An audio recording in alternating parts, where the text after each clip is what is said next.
دین سیکھنا کیوں ضروری ہے ورنہ ایسی غلطیاں ہو سکتی ہیں۔ السلام علیکم ورحمۃ اللہ وبرکاتہ۔ آج ہم گفتگو کریں گے اس بات پر کہ دین سیکھنا کیوں ضروری ہے ورنہ ایسی غلطیاں ہوتی رہیں گی۔ کیسی غلطیاں؟ اس پر ایک چھوٹا سا عربی کا ایک قصہ ہے جو ایک بچے اور باپ کے درمیان ہے۔ اس قصے کو دیکھ کر آپ کو اندازہ ہوگا کہ ہمیں دین سیکھنا کیوں ضروری ہے ورنہ ان غلطیوں میں ہم بھی مبتلا ہو سکتے ہیں۔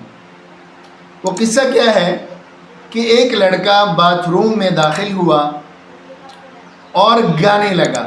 باتھ روم میں داخل ہوا اور گانے لگا، طلع البدر علینا من ثنیات الوداع۔ یہ ایک مشہور عربی نعت ہے، قصیدہ ہے۔ اتنے میں اس کا باپ اور اس کی ماں، اس کا باپ اسے مارنے لگا۔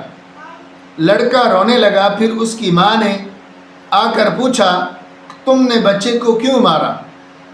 باپ نے کہا، یہ باتھ روم میں قرآن پڑھ رہا تھا۔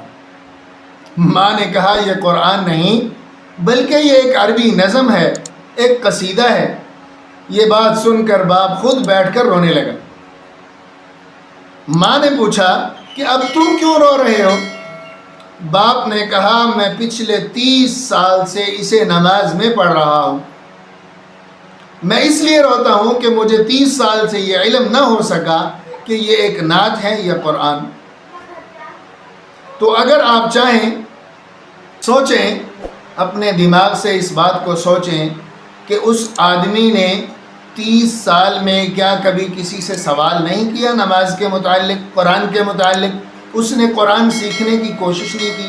تو ہم اپنے آپ کو بھی دیکھیں کہ ہم نے قرآن کو کتنا سیکھنے کی کوشش کی ہے، ہم نے نماز کو کتنا سیکھ کر پڑھا ہے، ہم نے نماز کو کتنا سیکھا ہے۔ کیا ہم کبھی علماء کے پاس بیٹھے، کبھی اہل علم کے پاس ہم بیٹھے، ہم نے کہا ہو کہ ہمیں نماز سکھا دیں، ہمیں قرآن سکھا دیں؟ اگر ہم نہیں سیکھیں گے تو ہمارا معاملہ بھی اس باپ اور بیٹے جیسا ہوگا۔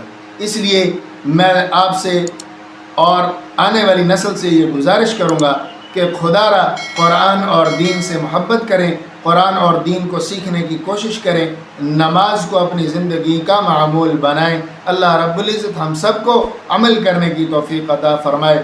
اگر میری بات آپ کو اچھی لگی ہو تو اس ویڈیو کو شیئر ضرور کریں، دوسروں تک پہنچانے کا ذریعہ بنیں، اور چینل کو سبسکرائب ضرور کریں۔ اللہ رب العزت ہم سب کا حامی و ناصر ہو۔